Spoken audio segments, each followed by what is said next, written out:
Okay, hello everyone, and welcome to SENS webinar number 3. I'm Bahman Bohloli, working for Norwegian Geotechnical Institute, and I'm coordinating SENS project. SENS stands for Assuring Integrity of CO2 Storage Sites using Ground Surface Monitoring. The overall objective is to use ground deformation in a cost-effective way to confirm safety of CO2 storage sites or give alarm in case of any integrity issues. To use ground surface data for monitoring, we suggest estimating ground deformation for injection scenarios based on either analytical or numerical simulations and measuring during operational phase. Then look for conformity and anomalies. If anomalies observed, then you may start an alarm or trigger other monitoring methods. Today, my colleague Sarah Bouquet from IFPEN will talk about ground deformation under different scenarios considered, mainly based on geomechanical modeling, and Almudena Sánchez from CIUDEN will talk about Hantomin CO2 storage site in Spain. We are excited to see your presentation and results, Sarah and Almudena. Please note that you can type your questions in the chat and will be answered at the end of each presentation. Sarah, the floor and the screen is yours. Thank you, Bahman. So I'm Sarah Bouquet, I'm working for IFPEN, and today I will talk about our results that we obtained from hydromechanical simulation of ground deformation due to CO2 injection.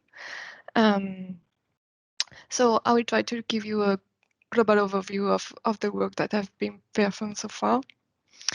But first, a little bit of context. So as Bahman said, the SENS project, the objective of this project is to analyze the usefulness of various surface monitoring techniques, such as satellites, tilt meters, GPS, and so on, and their ability to provide information on surface behavior. And here we analyze this ability based on numerical modeling. So a few highlights of this presentation. First is our approach is based on coupled flow geomechanics simulation to reproduce the measurements from surface monitoring tools. We will consider uncertainties to try to design a monitoring strategy at the most sensitive periods and locations.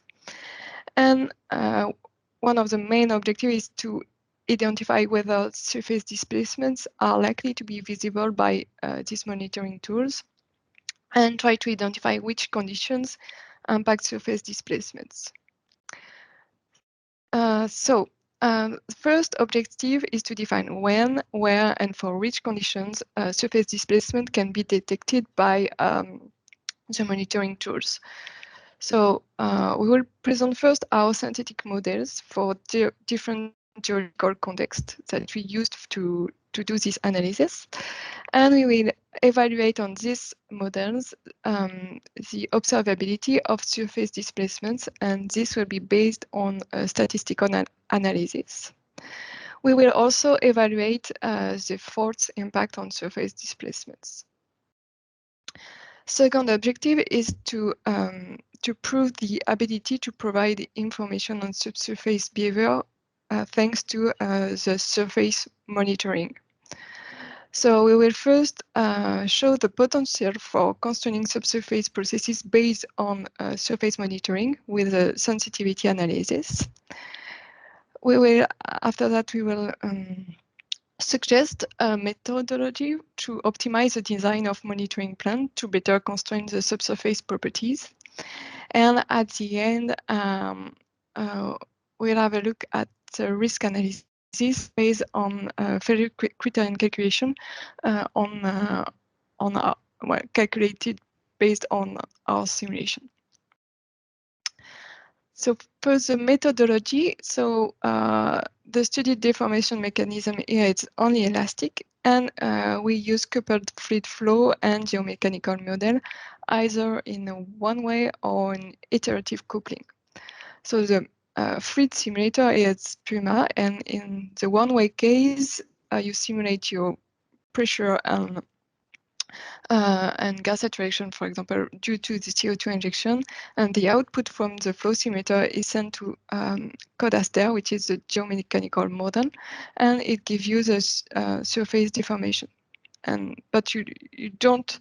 The difference between iterative coupling is that with iterative coupling, you send the output from the flow simulator to the geomechanical model, and then you send the result from the geomechanical to the flow simulator up to reaching a convergence criterion.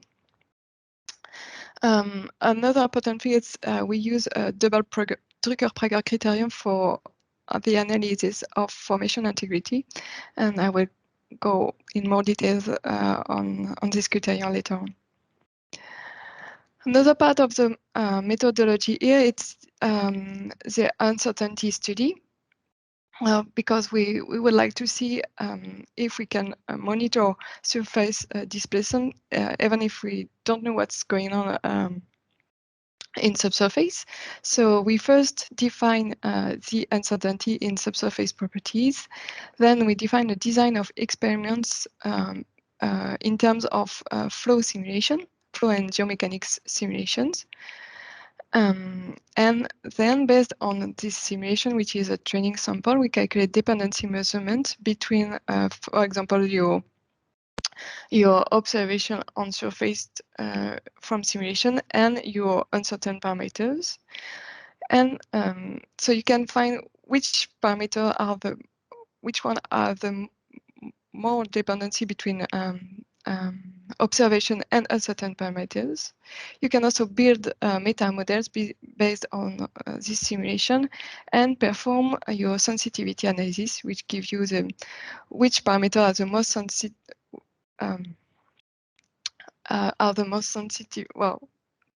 Which response is the most sensitive to the uncertain parameters, and try to estimate your percentage and your variance in terms of observation. And then we will compare this variation with your detection threshold for the different monitoring tools.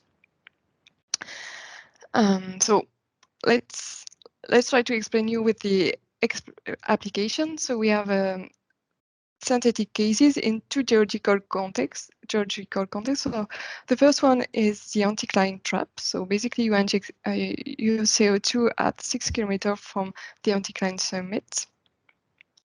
The second context is the same injection zone, but the difference here is that you have faults. So you have two main faults and one little one, which is a subseismic fault without show.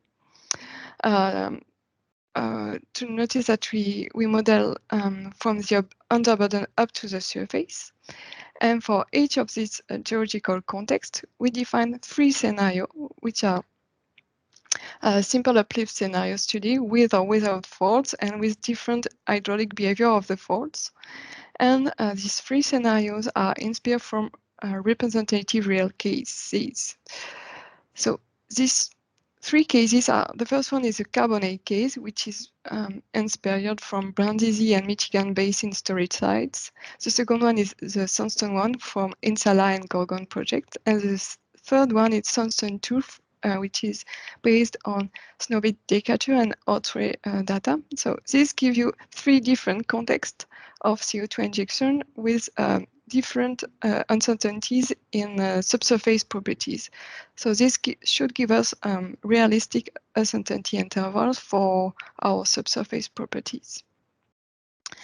So here it's the example of 4 of these uncertain properties. So storage permeability, storage Young modulus, overburden permeability, and overburden Young modulus.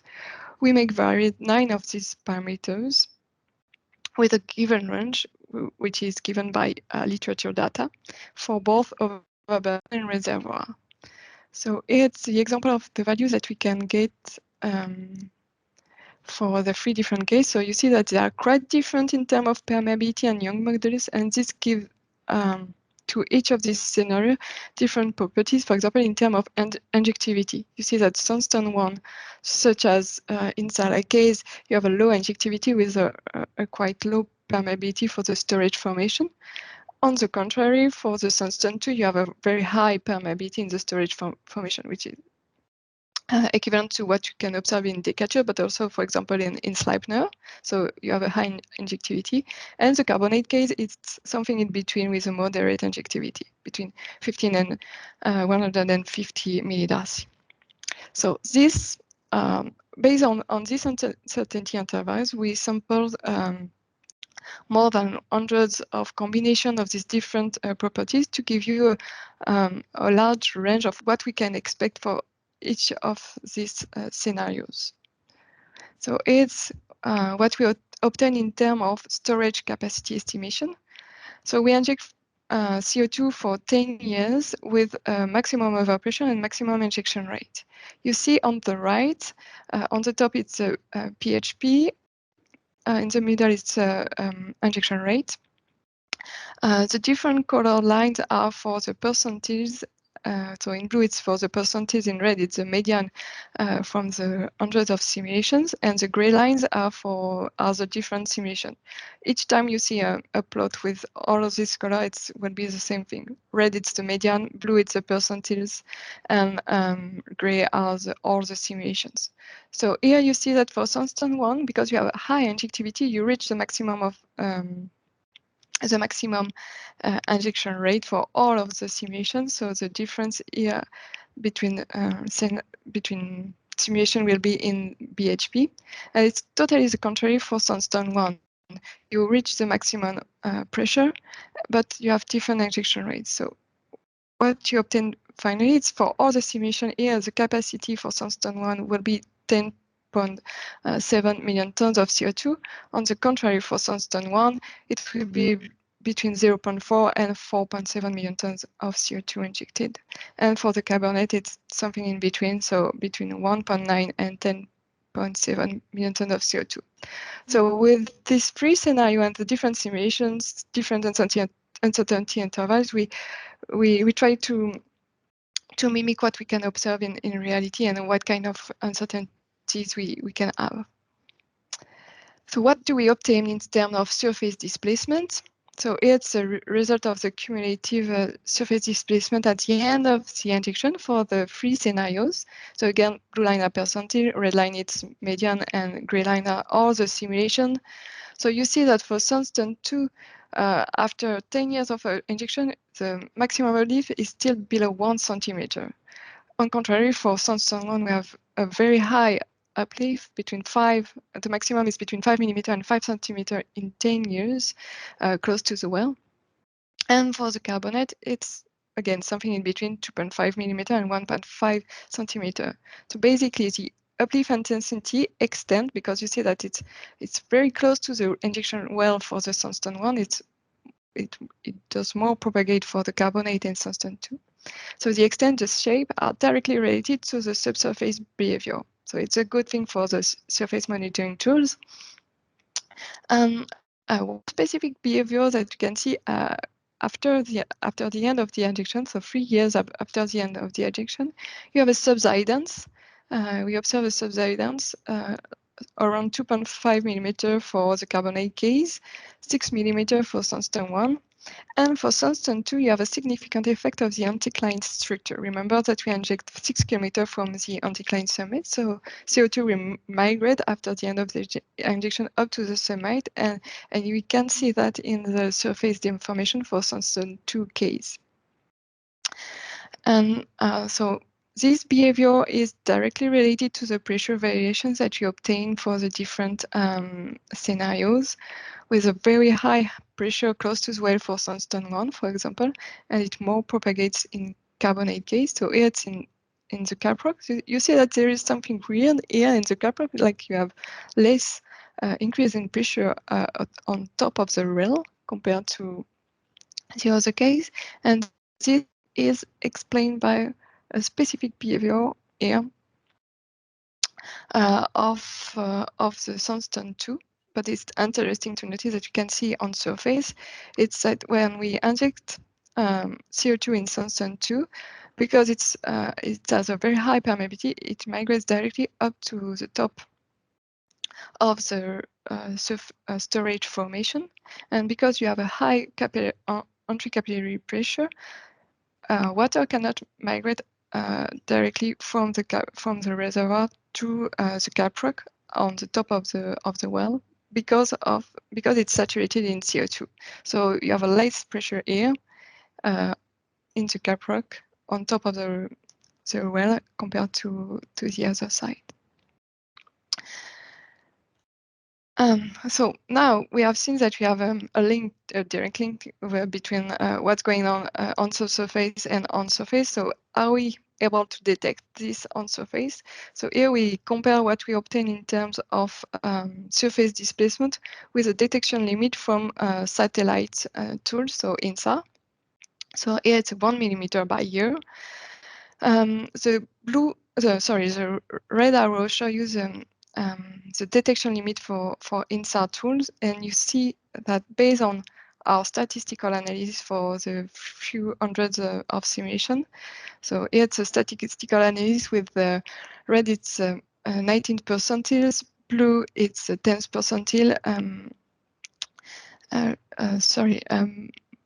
green is the median, and in black it's the standard deviation. So based on this result, we can say that for carbonate and sandstone 1, well, the area to measure surface displacement will be 60 kilometer by 60 kilometer from the well. It will be more, we will have a larger extent for sandstone 2, but for sandstone 2, you have less chance to measure something because the median value are below the detection limit for INSAR. So yes, we focus on a survey area around the well for carbonate and sandstone 1, a larger one for sandstone 2, and in terms of temporal requirements, it's a surface displacement function of time at the well for the different scenario. And you see that, well, for carbonate, you will be below the detection limit after 3 years. For sandstone 2, it will be only after 2 years. But on the contrary, for sandstone 1, most of the results remain above the detection limit during all the injection. And we will also be able to measure some subsidence after the injection. So based on this result, we can say that we will need a specific high precision requirement for sandstone 2 if you like to measure something with INSAR. We need to define to locate some corner reflector or use other satellite with a better resolution. And for the carbonate case, because the standard deviation is quite low compared to the detection limit, you may try to improve the accuracy with corner reflectors, for example. So it's this kind of recommendations that we can give based on simulation. The other kind of recommendations that we can draw is for tint meters, for example. So here's the result from tint meters. Above you have all the simulation results. On the top, all the simulation results. Below, it's the statistical analysis, and well, you can see that the tint meter. The good thing is it's very precise, but it's only a local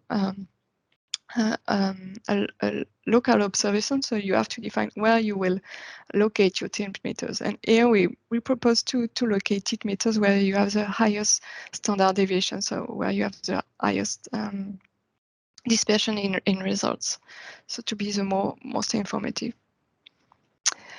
So now what's going on if we add faults? Are we able to detect these faults? So here's our faults model. So you see that we have two main faults with throws, and you have a smaller one which is very close to the well, only 1.5 kilometers from the well. And it's a subseismic fault, so it's a shorter fault. And it's your pressure result if you have no faults in case of for the carbonate case. And it's what's going on when you have faults. So with different hydraulic behaviors, you see that with sealing faults, you have high compartmentalization. You see the faults here. With the open faults, well, the pressure will be a little bit lower because with open faults, you will dissipate partly the pressure in your faults. And you see it's the kind of compartmentalization is due to the throw of the faults, even if it's an open fault. So what's going on now if we look at the surface displacement with faults? Well, the result from the sealing fault it's in blue. No fault it's in black, and open fault it's in orange. And you see that with the sealing fault, we have a major impact with non-symmetric behavior compared to the previous one, a non-Gaussian shape of the displacement, and the displacement will be also higher close to the well and in the case of sealing faults. In the case of open faults, well, we don't see much in case of carbonates, but in case of sandstone too, because of the pressure dissipation, you will have a lower surface displacement than expected in case that you have no faults. Here's the difference between what you obtain in the no fault case compared to the open fault and sealing faults. The dot line are the location of the faults. So you see that for sandstone 1, the difference is quite large, about 8 millimeters after 10 years. It's on the contrary, it's low for carbonate and sandstone, only a few millimeters. So you will have to use precise tools to be able to monitor the difference with or without fault for the carbonate and sandstone 2 case. So now that we have shown when and where we can detect the surface displacement and in which condition, we will show you that it gives us some information on subsurface behavior, in particular to constrain the subsurface processes. So to do so, well, we begin with the sensitivity analysis. So for the sensitivity analysis, we calculate Bohloli index, which gives you the sensitivity of the surface displacement to the variations of the different models parameters. So below are the results. So the different colors are for the different subsurface properties. So you see that for carbonates, you have a large impact of the Young modulus overburden of the Young modulus of the overburden, sorry. And for sandstone 1 and sandstone 2, it's mainly permeability and Young modulus of the storage formations that give you the sensitivity of the surface displacement. Based on this result, we can design the monitoring strategy, such as Surface 2 can record potential displacement at the most sensitive locations or periods. So here, for example, close to the well, it will give you more information about Young modulus of the overburden than far away from the well for the carbonate keys. And based on this result, we can also show you that based on simulation, it's the result that we obtain for the surface displacement function of the different value of the two main parameters, so the Young modulus and the permeability. And you see that if we measure a surface displacement of 2 millimeters above the well, we expect to have a subsurface properties of permeability and Young modulus between let's say about 10 power 2.4 and 2.6 for permeability, and a large value for the Young modulus of the overburden. So it constrains our subsurface properties based on surface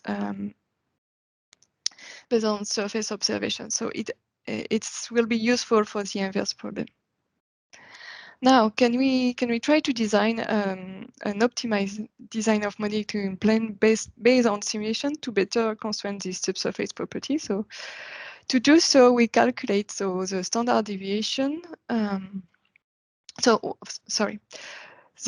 optimized design here is proposed for the tilt meters. So the monitoring design will be to define location for the tilt meters that will be informative. So we will suggest to locate tilt meters where you have a high standard deviation here in blue, but also where you have a high dependency between your subsurface properties. So here it's the Ashstick criterion in green for permeability and in green for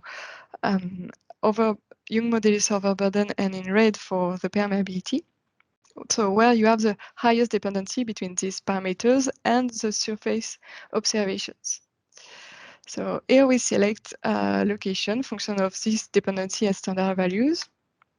And now we will compare it to different random pseudo-real values. So here it's we select randomly a simulation. Here it's in purple, and we will see that if we can fit or if we can restrain the uncertainty on our subsurface properties based only on the observation on this location. So here the result that we obtain for two randomly selected pseudo-reality.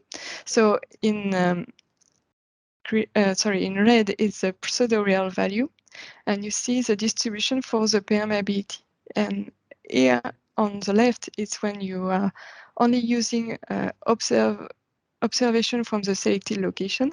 On the right, it's when you use random locations, and you see that it has, well, it's quite interesting that you manage to reduce your uncertainty close to the real value based on the proposed monitoring design.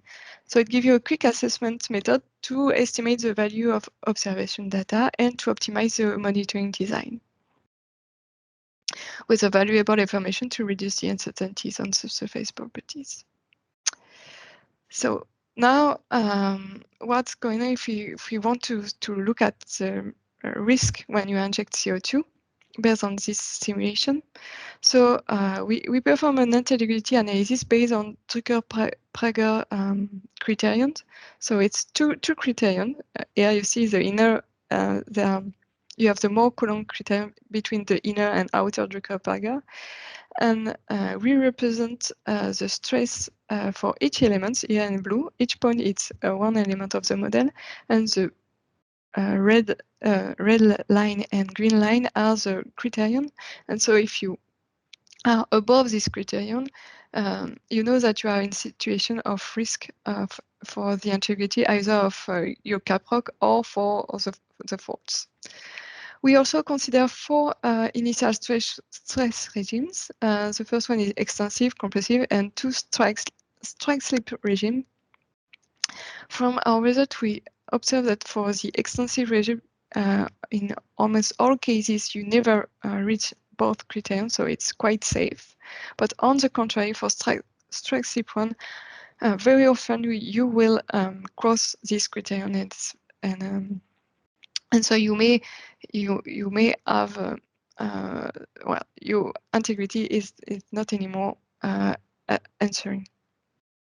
So the initial stress regime is quite critical to define the initial distance to the criterion for the caprock integrity and fault stability analysis. Here it's the kind of result that you obtain for two different stress regime for the faults. So you see that for both stress regimes, the first criterion is reached for many elements, but for strike slip regime, you even reach the second criterion. So you have a strong impact of the initial stress on fault stability, clearly. This analysis is useful to, well, to identify where and when a storage may be at risk. Here it's the faults, and you see that the higher risk is close to the subseismic fault. And so it will be helpful to localize critical points or areas that need to be accurately monitored. Well, it's the same for the caprock. It's so it's a distance to the criterion. So you see in red it's closer to the criterion. So you see where it's you have the higher risk. You can also see that you have some effect of the anticline of on the risk. So to conclude, we use conceptual models and numerical modeling to identify the detectability of surface displacement for different monitoring tools. So sensor data and tiltmeters. We also define which conditions induce different surface displacement. So with different scenarios and different theoretical context. And we propose a surface monitoring strategy at the most sensitive locations and periods, function of subsurface conditions and uncertainties. And finally, if detection requirements are satisfied, this type of monitoring is useful for the accuracy of the numerical models to predict CO2 storage fate with subsurface behavior property constraints, including structure and heterogeneity. And it gives you also early warning of unexpected behavior if surface displacement differs from the expected one. And to continue, an additional work is planned to apply this workflow and extend this study to a real case. And yeah, this is to summarize the workflow that we have said. So we first compute the storage capacity and surface displacement. With a statistical analysis, we define where and when surface displacement are measurable. And we use a sensitivity analysis to define the most sensitive uncertain parameters. We use that to define our optimized design. And we finish with a failure criterion calculation. Thank you for your attention. And if you have any question, I will be pleased to try to answer. Thank you. Okay, thank you, Sarah. There are two questions in the chat. One is from Anna Kari Fure, Equinor. Can you please elaborate on the pressure dissipation for open faults versus no faults for the two sandstones? For sandstone number 1, the pressure increased. For sandstone number 2, it decreased relative to no faults. So Anakari says, I might have missed in the beginning, but can you explain that? Yeah. And how you model open faults? Yeah, so to notice, well, the faults here are modeled with two different zones. So with open faults, everything is open. I mean, we have a high permeability in the core and damage zones. In the case of sealing faults, you are the transmissivity is 0 in the core zones. So that's why you have a compartmentalization with sealing faults, and that's also why you have pressure dissipation across the fault when you have draining faults, because of this fault modeling. In terms of difference of result for sandstone 2 and sandstone 1, it's mainly because of the high permeability in sandstone 2 and low permeability in sandstone 1, which means that in sandstone 2, the pressure propagates very far, very quickly. So you reach both faults in case of sandstone 2. So when you reach the faults, the two main faults, the pressure will dissipate across along your faults in case of sandstone 2. In case of sandstone 1, because you have a very a kind of low permeability in your storage formation, the pressure propagates not so far. It only begin to reach the fault. It's why you only see a small difference between sealing faults and no fault case, and it's also why because of open fault, when you have open faults, you do not dissipate much the pressure in your faults, but you even have a higher surface displacement because of the draw of your faults. You still have the draw of your faults, so that you don't have in the no fault case. So you have the pressure cannot dissipate too much on the right because of the cap rock here. I don't know if it's clear. But that's the main reason of the differences. Yeah. Sarah, I think we should speed up a bit, but there are a couple of other questions that Jamie asked about.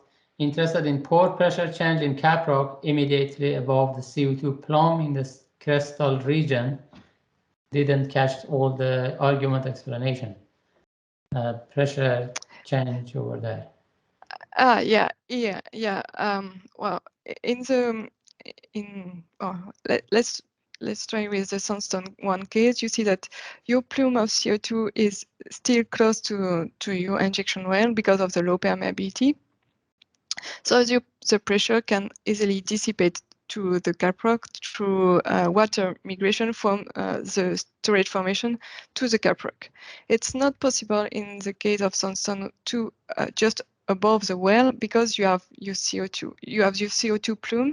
The CO2 is not allowed to enter in your caprock because of the high entry capillary pressure. So the pressure and because you don't have any more water, mobile water, the pressure cannot dissipate through the caprock on above the well. Okay, and then there is another question from Ali Mortazavi. What about the program that you use for simulation, or what program you use? And then modulus in the slide number 10. I assume Young modulus for the overburden and reservoir probably. Can you explain where are these from? The value from the Young modulus, they are based on literature data from the different storage sites or projects that we have found. It's how we define the values. It's quite large for carbonates. It comes from, I think, Brindisi and Michigan Basin. So yeah, it's Young modulus for storage formation and overburden, so caprock. And about the program that we use for the flow simulation, it's a IFPEN flow simulator, which is called Puma. And for the geomechanical calculation, it's Codaster, which is a simulator from EDF in France. Okay, I hope that you answered some of the question and some in some detail. Probably you can join the chat and answer there if later. Then we move to next presentation by Almudena. Go ahead, please. So I hope you can see my screen now. Yes. Perfect. Okay, so hello everyone, and thanks Bahman and Sarah for the introduction. My name is Almudena Sánchez de la Muela, and I'm a researcher at CIUDEN. For those of you who don't know CIUDEN, CIUDEN is a research institution located in the north of Spain that is focused on developing new technology that will allow for, hopefully will allow for more sustainable and efficient energy production. So within this context, CIUDEN started developing an onshore CCS project more than 10 years ago, and this involved building a thermal power plant where CO2 would be captured from. It also involved CO2 transport experimentation through tests in materials and flow conditions on transport pipes. And finally, this project involved building a pilot CO2 storage plant that was installed more than 300 kilometers away from the capture site. And that was because the aim was to use the Ontomin saline aquifer as a reservoir. Unfortunately, the injection plants were cancelled in the middle of the project, and that was because of a strategy change at the European and national scales. So that means that in terms of co-injection data, we only have data for the period of the characterization of the reservoir. And that's why I'm going to talk about seismicity. So at IFPEN, in the Spanish Geological Survey, there are members that are analyzing INSA data, but we are complementing this data with seismicity in order to contribute better to understand deformation induced by CO2. So today I'm going to talk about what we've learned from the Ontomin site. So first, just as a reminder, I wanted to say that seismicity can be induced by CO2 injection as a result of pore fluid pressure increase. So if we use the Morse code diagram to visualize this, we see that a fault that is stable before injection can be critically stressed as pore fluid pressure rises while CO2 is injected in the reservoir, because the effective stress is reduced on the fault. But there are also some side effects of fluids injection that are less known, which are poromechanical and thermomechanical effects, but also the stress transfer from earthquakes. Also, CO2 might chemically react with reservoir rocks and fault rocks, and also the injection of fluids might change the orientation of the local stress tensor. And all these have an effect on how seismicity might be induced, and we should take care of these effects as well. So when we talk about seismicity induced by CO2 injection, there is unfortunately very little information published on real seismicity data detected in CCS projects. But still, it is speculated that the injection of CO2, compared to other fluids and under the same conditions, it would cause less and lower magnitude seismicity, because CO2 is less viscous and less compressible compared to fluids like water or brine. Also, it's been observed from both real data and numerically that induced earthquakes in CO2 storage sites will tend to happen mostly soon after injection, because there is a sharp overpressure rise at the beginning, and then this overpressure tends to stay constant, or it can even get lower with time. And this might be because CO2 is dissolved into the brine, or because the reservoir brine migrates into fractures, allowing for more space for the injected fluids. And the reason why we care about induced seismicity is because it can have both negative and positive effects. So for instance, seismic rupture can involve porosity generation or opening of faults. And this is very bad when it happens on faults that connect the reservoir and cap rock, as fluids can leak and escape from the reservoir. But it can be beneficial when this happens on faults that are confined to the reservoir, as the reservoir permeability will be enhanced and CO2 could flow more easily. And that's actually the basis for fracking. But the stress transferred from induced seismicity can also trigger earthquakes at peripheral faults when they are critically stressed. And this is especially concerning for the area outside the site, because that's where we would have a lower constraint for the structural setting. So we have less control on seismicity. And I think it's very important to know that seismicity data can provide constraints on reservoir and cap rock behavior that are very useful to update the predictive models and adapt operations accordingly. So beyond local regulations that need to be satisfied for any CO2 injection project in order to mitigate seismic risks, as we keep learning about induced seismicity, there are new protocols that are proposed by research institutions and that provide more thorough mitigation plans. For example, last December, there was a new protocol published by a group of American laboratories, and they developed this protocol for the US Department of Energy. And actually, Joshua White could tell us more about that, as he was involved in this protocol. But there are some key steps that are always mentioned in these protocols, and I'm going to talk about those.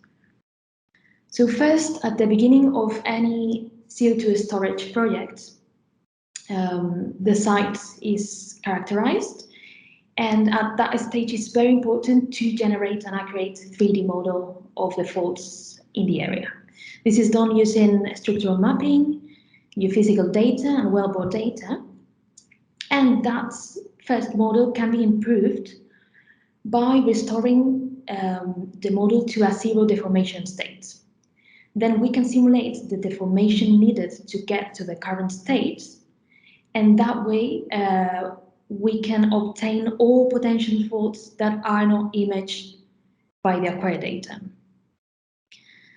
Also, it is possible to estimate, calculate the local stress field from surface structural data, but also from wellbore data. And by combining these, both the local stress field and the fault network model, we can estimate how likely it is for faults to slip. And that way we can identify areas of interest in terms of deformation. And moreover, these can also be used to simulate seismicity. So to simulate the seismicity that will be induced according to the injection plans. So once we have a structural model, we can design the seismic monitoring network, and we can use a higher coverage over the faults that are more likely to fail based on the fault modeling results. And in terms of monitoring, it's very important to monitor the activity before injection starts, because that way we get an idea of natural seismicity in the area, so that when we monitor seismicity during injection activities, we will be able to separate natural seismicity from induced seismicity. But also, it is recommended to keep monitoring seismic activity after operations, as although it is more unlikely, still seismicity might be induced after injection activities. And in this sense, there are plenty of different instrument models that can be used. We recommend always using broadband 3-component sensors. And for instance, at Ontamin, the plan was to install 30 seismometers on the surface. And you can see the map. Well, the red and yellow triangles represent the location of the seismometers that were installed. But also there was a plan to install a vertical network of geophones in a well at different depths. But because the budget was cut, only the surface network was deployed. And surface sensors are very practical at onshore sites because they are very easy to access. So if there's any issue with one station, it is very, very easy to go and fix the problem. But well, sensors installed on wells are very useful to improve data quality, as they don't get surface noise and they allow to better estimate hypocenter locations. So in Ontamin, although there was only a surface network installed, and also not all the stations were active at the same time, still there was this was good enough to detect microseismicity. So on the left, you can see that we detected seismicity with magnitudes from -1 to 0.4 local magnitudes. And using this network, it was possible to solve hypocenter locations with an average accuracy of about 1 kilometer, both horizontally and vertically. But also, we can control bottom hole pressure to avoid inducing seismicity. This was done at Ontomin, where first the maximum pressure allowed was set through a hydromechanical characterization test. So for this test, brine was injected into the reservoir at a high flow rate until the automatic detection system of the seismic network detected an event for the first time. And that sets the maximum sustainable injection pressure. So once that was set, there was an in-house designed pressure control system installed, and this system included a valve that allows to reduce the injected fluid flow rate. So that way pressure will be controlled. But it is also very important to manage risk using traffic light systems. So traffic light systems allow to report seismic risk status of the project in real time. And this is based on risk levels that are established for the project. So each category or each level will be defined according to seismicity parameters such as magnitude. So there will be a threshold for each level. And there will be also actions defined for each level, so that when the risk status is upgraded from one level to the next, we can be notified of what actions need to be taken in order to preserve the operations in a safe way. And there are so the most used system are the classic traffic light system that use acquired data to set the risk status, but this can be done even better using adaptive traffic light systems. And what these do is they are probabilistic systems where the hazard and seismic risk analysis is updated as we monitor seismicity. So the seismicity data recorded is used to update geomechanical and seismicity predictions, so that the traffic light system is more accurate in terms of the risk status. So we learned several things from the experience at Ontomin. First, we realized that a surface network is capable of monitoring microseismicity, but this will depend on sensor characteristics and network coverage. So it is always better to complement a surface network with vertical arrays of geophones, so that we can capture lower magnitude seismicity and to avoid also surface noise.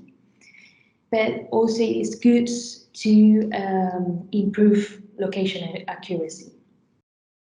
And we identified some steps that can make the difference for seismic monitoring.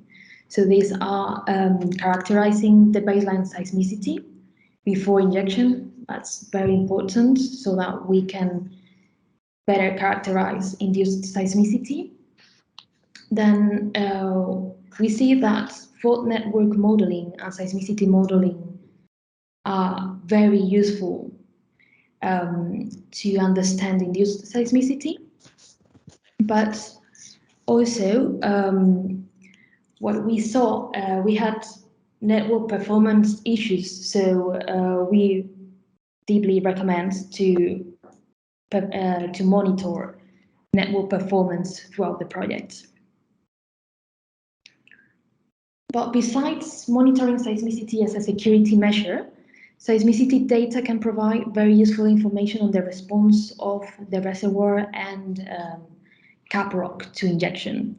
For example, from the estimate of earthquakes origin, location, and time, we can observe seismicity migration as the fluid pressure front moves through rocks. So here I can show an example for the Bardarbunga dike intrusion in Iceland, where you can see how seismicity migrates as the pore fluid pressure front moves.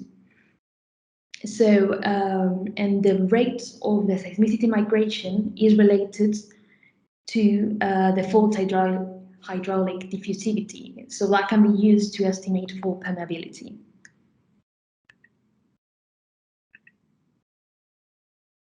But also, if earthquake focal mechanisms are determined for the seismicity data, then the geometry of active faults can be obtained from nodal planes. And that should be used to update fault network models. So as Sarah showed in her presentation, the presence of faults can have a strong impact on surface deformation. So this data can be very helpful to constrain surface deformation. Also, from the magnitude of earthquakes, it is possible to calculate the rupture area. So that is very interesting to see if rupture extends from the reservoir into the seal, for instance. Then from the population of focal mechanisms, we can invert for the local stress tensor, and that way we can obtain the orientation of the principal stress axis and the magnitude relation between principal stresses. This is very useful to infer whether faults would be opening or sealing structures in the models that Sarah presented. And also we can extract the stress regime that, as Sarah said, have a strong effect on cap rock integrity. And all these information are very useful data that can be fed into predictive geomechanical and surface deformation models, such as the model here I'm showing is that presented by Johnson Park, the generalized Gietzma solution.